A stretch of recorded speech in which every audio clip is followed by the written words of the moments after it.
Top 1 GDP గ్రోత్లో ఉంది. మొన్న ఈ మధ్యన ఆర్థిక పరిస్థితులు తేడా వచ్చినాయి కాబట్టి సమస్య అంటే అట్లాంటిది ఏమీ లేదని చెప్తోంది మూడీస్.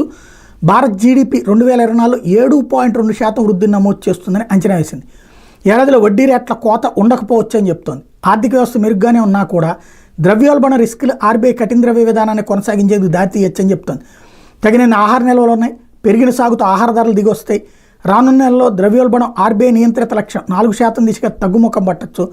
అక్టోబర్ నెలకు రిటైల్ ద్రవ్యోల్బణం 14 నెలల గరిష్ట స్థాయి అయిన 6.21% చేరినటువంటి నేపథ్యంలో పెరిగిపోయిన భౌగోళిక రాజకీయ ఉద్రిక్తతలతో ఎదురయ్యే ద్రవ్యోల్బణ రిస్క్, తీవ్ర ప్రతికూల వాతావరణ పరిస్థితులు ద్రవ్య విధానాన్ని సడలించే విషయంలో ఆర్బీఐ అప్రమత్తం చేసిందనేది మూడీ చెప్తుంది. ఏడాది చివరి ఎంపీపీ సమావేశం డిసెంబర్ 7-9 మధ్య జరగబోతుంది. గృహ వినియోగం పెరగనుంది.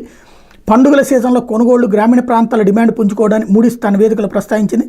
సామర్థ్య వినియోగం పెరుగుతుండడం వ్యాపార సెంటిమెంట్ను బలోపేతం చేస్తోంది.